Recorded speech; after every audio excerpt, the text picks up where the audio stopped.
Okay, well, I was going to talk a little bit about In God We Trust, the origin of In God We Trust on our money. And we've mentioned the motto being added in 1954. It's about 50 years ago, around the time of McCarthyism, when communism was misassociated with atheism, not to mention Under God was added to our pledge that same year.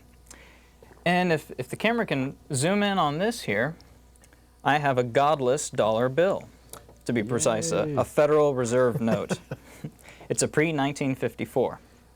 And as you can see, it does not say, In God We Trust, on there. But this is just a federal bank note. The motto was on our coins before then. But even the motto on coins was added in 1864, almost 100 years after the founding of our nation. But just how did that happen?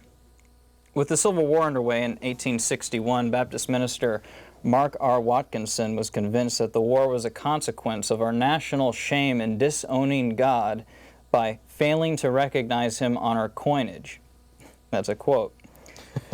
National shame in disowning God. That sounds familiar, doesn't it? That's something that people have been, shouting now and since then, and I assume even before 1861 as well. If we can't stamp God on our coinage, then God doesn't exist. But the Civil War being due to lack of God on our money, that bizarre logic was all it took to stamp the religious motto on our coins. Now, how precious it would be to have a coin without the motto. Well, I have this.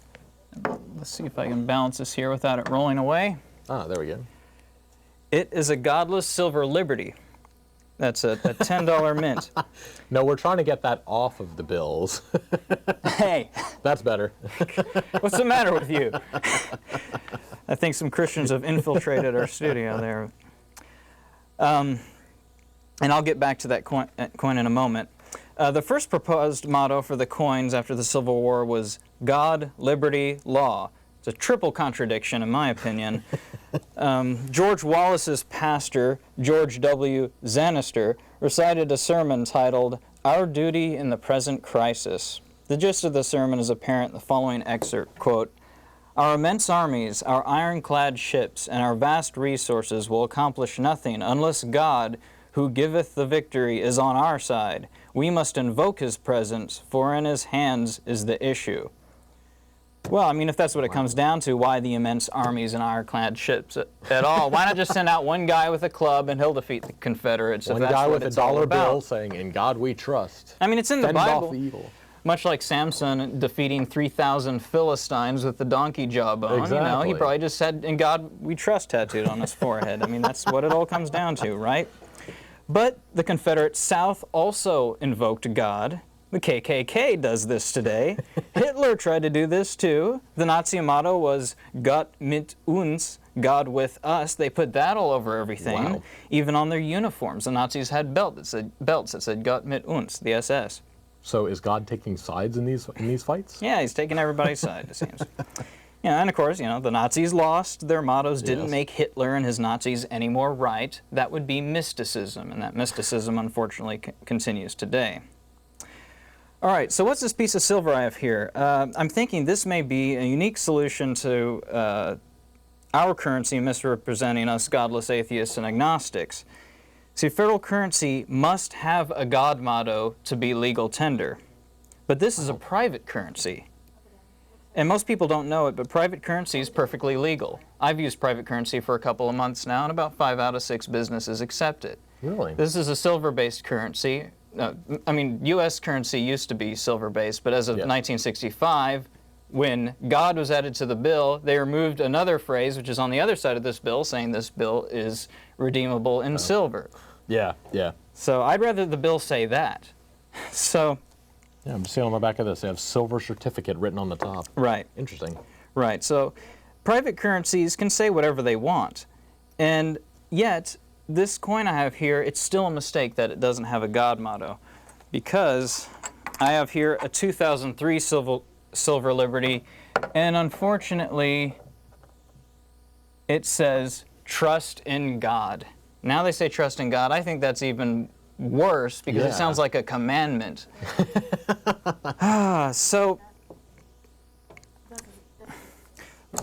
So what I'm trying to do is I'm hoping to, since it seems that we cannot lobby to our government to have a secular currency, maybe it's possible to have a privately minted currency that would be without a God motto. And that's just, that alone isn't reason enough to use a private currency, but that's one on top of many. Yeah. And I've written to Norfed, who mints this, and I haven't heard back from them yet. But I don't want to be the only one. Anybody wants to check it out, it's a nonprofit group, norfed.org, N-O-R-F-E-D. And read up on it, maybe write to them suggesting that they have a godless variation of the currency. Yeah. I think that'd be really cool. And there's also silver certificates. Some of them have the God motto on it, and some of them don't. And I happen to have one that's without. I'm not sure how rare that is, but their certificates are backed in silver. I would like there to be something like, I don't know, one nation under the Constitution. That might be a nice motto that almost everybody could agree with. And so I've put in my formal request. I think others might want to do the same. Our Federal Reserve had an opportunity around the year 2000 to take the motto off because they had to change all their dies. Yes. And for the new bills and everything. Right, but they didn't do it. Yeah. So just we're doing that again now for the new $20 bill. Yeah. And I think the new 50 and 100 are coming. Oh, are they? Sometime. I'm not too sure exactly when that is. Yeah, they're testing it out with the 10. Yeah, they're also going to have new nickels. Yes. Which aren't made out of nickel, unfortunately. They stopped that a while ago. So anyway, this doesn't have to be an issue just for atheists. Many religious citizens hold that, there's that quote, those things that are Caesar's and things that are God's should not be conjoined. Well, this is that in the most literal sense, having God on the money. Yeah. So this is at the heart of that in the most literal sense. And by the way, Norfed calls this coin I have here the ungodly mistake. That's what they refer to it. I think it's an improvement, but I hope they can make more of those. So that's actually very valuable. It's very rare. Okay. And now there's also digital currencies. Many of us use them, and there's even gold-backed currencies. At least that doesn't have God mottos on it. You can't put God on the electron in any way. Yeah. Of course, who knows? They could have little pop-up screens every time you spend. For every in God we trust. For every dollar you spend, clicking that little X. God damn it. God. So that's something I'm going to take on. I'm going to see if I can get us at least a private godless currency. Yeah, and you had talked about having different currencies, not Federal Reserve, and 5 out of 6 places taking them. How does that work legally, I guess? I mean, it's perfectly legal. It just has to be voluntary. As long as you don't call it legal tender. And I like explaining it to people. I've talked to a lot of managers, and I've set up some businesses to officially accept it. There's a lot of benefits to that. And, it's a cool thing to be a part of. Very interesting. It's always been assumed that you can't really. I mean, if you start having something else other than legal tender, legal $1 bills, $10 bills, whatnot, it seems like it would fall almost to a bartering stance at that point, and tokens for bartering essentially. But because I mean. Yeah, legally it's the same thing as bartering. Yeah. Right. Yeah, because I guess even with the money, it used to be essentially that you could cash it in for gold and silver and whatnot. Right, and then when they stop doing that, you can't do that anymore. So. They have a competing currency now. What's that going to do if that becomes popular? This is based on our government's ability to repay its loans and such, and so yeah, you must have faith in the government for $1 bills to work.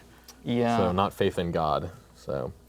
Because if the government goes down the tubes, then that dollar ain't going to be worth a whole lot. Mysticism takes many forms more than religious sometimes. Yeah, really. Just be a rationalist, you're covered.